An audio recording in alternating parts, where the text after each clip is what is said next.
The heavy steel gates slammed shut with a loud metallic echo that rolled through the prison hallway.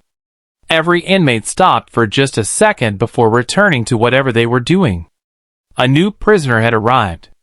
His name was Marcus Reed, a 38-year-old man with a calm face, broad shoulders, and quiet eyes. He carried a small duffel bag and walked without looking at anyone. Unlike most new inmates, Marcus didn't appear frightened or angry. He simply followed the correctional officer toward his assigned cell. Inside the prison, one man ruled through fear. Victor Kane was nearly 6 feet 5 inches tall, heavily tattooed, and known for humiliating new inmates just to remind everyone who controlled the cell block.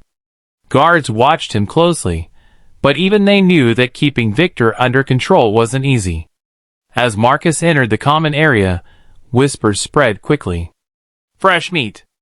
That guy looks strong. I wonder how long he'll last." Victor smiled. He slowly walked toward Marcus while several inmates gathered around, expecting another embarrassing scene.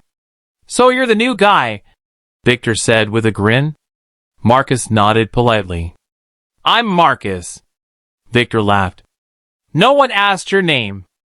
Without warning, Victor slapped Marcus hard across the face. The sharp sound echoed across the room. Several inmates burst into laughter. Others shook their heads, already feeling sorry for the newcomer. Marcus didn't react. He simply looked at Victor with calm eyes, and quietly picked up the small towel that had fallen from his shoulder. That confused everyone. Victor stepped closer. "What?" "Too scared to fight." Marcus spoke softly. "I'm not here to prove anything." Victor shoved him backward. "You don't get to choose." The guards looked over, but didn't intervene immediately since no punches had been thrown. Victor raised his fist again. This time Marcus gently blocked the strike with one smooth movement. Not aggressively, not angrily, just effortlessly. Victor froze. "So you know something?" Marcus sighed. "I boxed for many years." Victor laughed loudly. "So what? Golden gloves? Local gym?" Marcus didn't answer. Another inmate named Lewis suddenly stared at Marcus. "Wait!" He moved closer. "No way! I've seen you before!" Marcus looked away. Lewis' eyes widened. "You were Marcus the Hammer Reed, the national heavyweight boxing champion." Silence filled the room. Even Victor's smile disappeared. Some inmates quickly searched through old memories.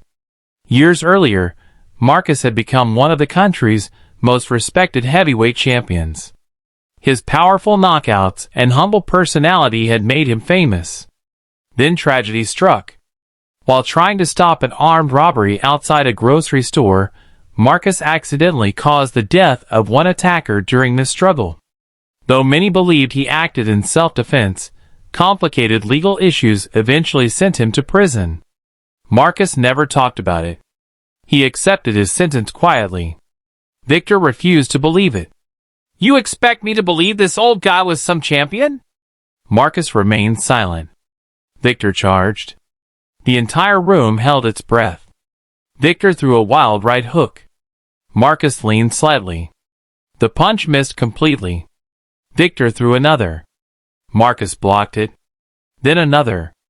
Again Marcus slipped away effortlessly. It looked less like a fight and more like a teacher giving a demonstration. Marcus never threw a punch.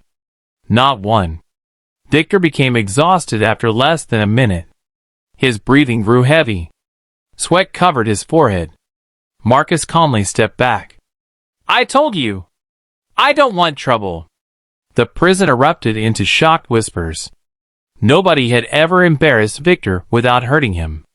For the first time in years, Victor looked uncertain. That night the story spread through every housing unit. "The new guy isn't just tough. He's a real boxing champion." The following week surprised everyone even more. Marcus never joined gangs. Never gambled. Never threatened anyone.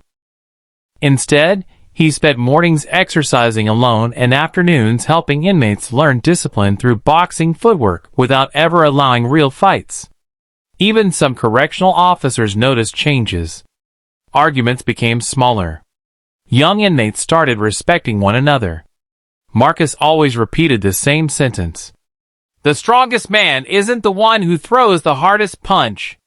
It's the one who knows when not to. One afternoon, Victor approached him again. Everyone expected revenge.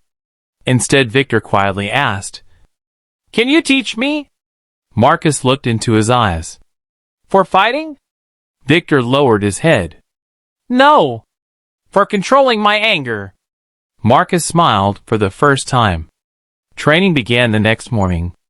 At sunrise, while most inmates still slept, Marcus and Victor practiced simple footwork across the prison yard. No punching. Just balance. Breathing. Patience. Weeks turned into months. Victor slowly changed. His reputation no longer came from fear. He started protecting weaker inmates from bullies. One afternoon, a young prisoner panicked after receiving terrible news about his family. Instead of mocking him, Victor sat beside him for nearly an hour until he calmed down. The guards noticed. The prison psychologist noticed. Even the warden noticed. Curious, the warden invited Marcus into his office. "I've reviewed your record," the warden said. "I've also reviewed the disciplinary reports." He smiled. "You don't have any." Marcus simply nodded. The warden continued. "In fact, violence has dropped nearly 30% in your housing unit." Marcus answered quietly. "People usually become what others expect them to become. If everyone expects violence, they'll choose violence. But if someone believes they can become better, they often try." Months later, the prison organized its first rehabilitation sports program. Marcus volunteered as instructor. Nearly 60 inmates signed up. Some had never exercised before.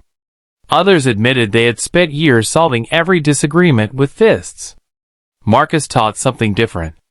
Respect, discipline, responsibility, self-control. Boxing became only the tool. Character became the goal. One rainy afternoon, Marcus received unexpected news. His appeal had been reviewed. New evidence supported his claim of self-defense during the robbery years earlier. His conviction would be reduced significantly. Several inmates celebrated. Victor remained unusually quiet. "You deserve freedom," he finally said. Marcus placed a hand on his shoulder. "So do you. Freedom starts here." He tapped Victor's chest. "Not outside those gates." A few months later, Marcus walked through the prison entrance carrying the same small duffel bag he had brought with him. This time the gates opened instead of closing. Many correctional officers shook his hand. Several inmates stood silently behind the fence. Victor called out, "I won't waste what you taught me." Marcus smiled. "I know." Years later, newspapers published a remarkable story. Former inmates from that prison had created a youth boxing center in a troubled neighborhood. The project was led by Victor Kane. Its honorary founder was Marcus Reed. Their gym carried one sentence above the entrance. "Real champions don't prove their strength by hurting people. They prove it by helping others become stronger." Because on the day a prison bully slapped the new inmate for fun, everyone expected violence. Instead, they witnessed the quiet strength of a true champion.